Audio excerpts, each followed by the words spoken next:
Hi dear Truth Warriors, and welcome back to the channel. I'm Petra Van Dale, spiritual life coach and advocate for survivors of narcissistic and emotional abuse. So it's been a while, a couple of weeks, 3 or 4 weeks, and it's been extremely busy, but I'm really glad to be back making videos, as this is one of my many passions. And thank you for being so patient and for continuing to subscribe to the channel. So, as the title suggests, I would just like to bring up the subject of calculated charm, that the narcissist has calculated charm. And this is something that they have to have, because if they didn't demonstrate this charm, whether it's false or not, if they didn't demonstrate it, then there is no way that they would be able to seduce us into getting involved with them. And of course I'm speaking from the perspective of those of us who have been involved in a romantic sense with narcissists, and also from the friendship side. Of course, when you're speaking about narcissistic parents, that's a whole different ballgame. However, narcissistic parents can also demonstrate this very fake charm. And you know, in general, charming people are very captivating. They have this charisma about them. They can tell stories in such a detailed way, in such an exciting way, in such a captivating way, that we hang on to their every word. But this is just a mask. This is a facade that they use in order to gain your trust and to demonstrate to you their false integrity. And this is very important to understand. This is that we as targets, and also as survivors and thrivers of narcissistic abuse, we tend to confuse the interest that the narcissist places on us with integrity. So we confuse interest with integrity. And of course, you know, as I'm sure many of you can relate to, is that the charm is rarely turned up in the beginning. You know, when you have your first encounter with this very charming person, whether it is in a romantic sense or with in the sense of a friendship, is that we are very much captivated and very much enchanted is maybe not the right word. It's entranced, maybe. We are very entranced by their behavior because of all that they show us, because what they in fact are doing are mirroring to us our great qualities. So when this charm comes in, it's them not only mirroring, but it is also something that they have to do in order to get you involved with them. Because if they were to show you from the get-go that they were these master manipulators and they were these terrible people who commit emotional rape on your person, is that we would never get involved with them. And this is also the reason why you know, they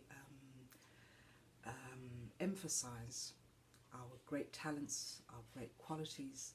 They show an extreme amount of interest in our line of work, in our families, and you know, if we have blended families, they show the good side, that they could be this great partner and great stepfather or stepmother. They play into all of our vulnerabilities, but also enhance our great qualities. So this is how they gain the trust. Because if you were to truly trust your own intuition, and if you look back on these relationships that you've been in, that I've been in, then usually in the beginning stages of the relationship there were telltale signs or red flags, huge red flags. And usually these red flags don't show up as red flags in the beginning, but they are very subtle hints that something is not quite right, that something is a bit off about this person. So what happens when we are pulled into their web, when we are entranced by their capabilities and by their charming demeanor? This is when we get so caught up in their world and so wrapped up in their person that we become oblivious to our own life and to our own world.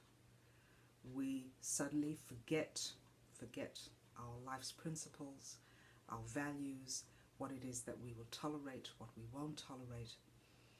And this is because all the focus really, through their charm, through their calculated charm, all the focus has been put onto them. And this is also where we get the feeling of having found our soulmate, that we are truly connected to this person, that we can truly build an amazing life or an amazing friendship with these people. But nothing's further from the truth. So, you know, there are very many things that they will use when demonstrating this charming side, is that the most craziest things will be said to you. They will take you on these extravagant holidays, whisk you off your feet, be the devoted partner, or at least that's what they demonstrate. And again, I've said this so many times before, is that you will feel, as I did feel, that we have hit the jackpot. And it is, you know, it's almost too good to be true. And this is just the thing, is that when it seems too good to be true, it usually is. So it's the sweet nothingness, you know, sweet nothings that are whispered in your ear. And talking from a romantic sense, you know, it's the stuff that they say to you, which just, it just lands in your heart at that time. But when you step away from the relationship, as I did, you know, the first narcissistic boyfriend that I had, that's over 24 years ago, is that looking back, you know, very many years down the line, when I looked back and thought over that relationship and thought about the things that were said to me, is that I fell for it. And really they were sweet nothings, you know, whispered in your ear, or written in a card, or demonstrating this very charming behavior that we all fall for. You know, it's that we open up our vulnerable side, and this is what the narcissist takes advantage of. And it's not to put blame or shame on yourself. If anything, now that you have come to that awareness, you can do things differently from here on out. So it's all the stuff that is said to us. It's all the stuff that is done for us. And it's not done from a place of integrity. It is done from a place of dishonesty. And this is something that we only find out later down the line. So this is all the game of the narcissist, is that, you know, there's really no way that you can, that you could have not been onto them, or been onto them. There is no way that you could have been onto them. That's what I wanted to say. Because of all the charm and the charisma that they throw at you. And, you know, when we don't have a sense of who we are, when we don't understand who we are, when we don't embrace our great qualities, our shadow side, when we haven't done our inner work, it is so easy to become involved with these toxic people again. And they are all over the place. You know, and it's not about going down that road of not trusting people, because really what you in fact are saying is that you don't trust yourself. So in learning to trust yourself, to trust your judgment, to trust your life principles, to trust your values, and to embrace those values as well, that is what is going to be the antidote for you ever getting involved with a toxic person again. So the calculated charm is, of course, shown to everyone, is shown to outsiders. Your family, your friends, you know, they will just lay on the charm, and your family and friends will be enchanted by them. And they won't understand when suddenly that you try and relay where the narcissist mask is cracking, and you try and relay this to family and friends. They just won't see it, because they have seen the charming, the calculated narcissist. And they do this for a reason, of course. The narcissist charms you for a reason. There is always an ulterior motive to this. And that is usually when they recognize that you have all these great qualities, when they recognize that you can be of long-term value to them by way of great qualities, but also the shadow side, which is maybe that you don't have a whole lot of self-confidence, or you don't set boundaries, or you're a people pleaser. When the narcissist recognizes this, they will take advantage of it.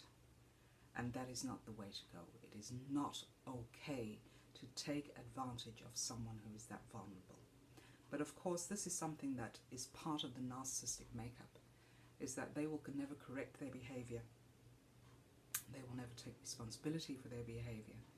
So it's up to us to heal those emotional wounds that we have in order to learn how to trust ourselves, in order to learn who we truly are and embrace that fact.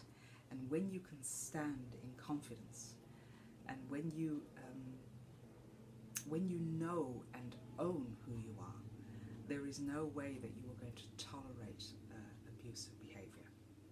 It's as simple as that, you know. So it's really doing your inner work when you come to that level of consciousness and realize how much you contributed to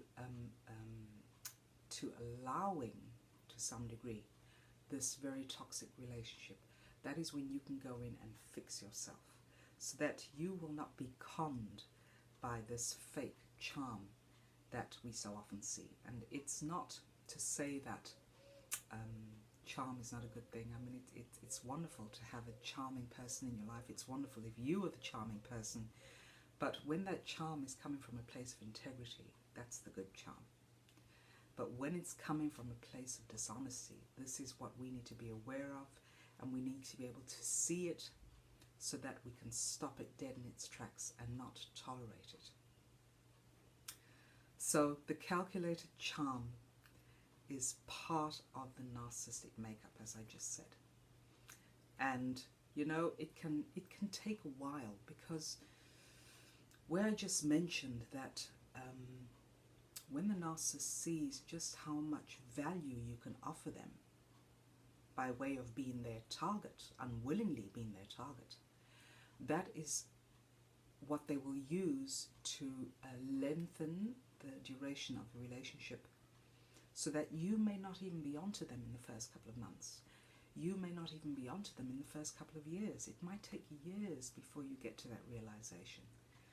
And this is because they realize that you are of perfect value. So again, it has nothing to do with the fact that you should have been more intelligent, or you should have listened more, or you should have. You know, there's just no point. Should have is a very useless sentence to use, because this is what has happened, and there's no way you can go about changing the past. But you can correct your behavior, and you can learn how to value yourself so that you don't make that same mistake twice, or maybe 3 times. I made it 5 times before I finally got the lesson and started to do my inner work, because this is really what is going to liberate us from being caught up in the claws and the fake calculated charm of the narcissist.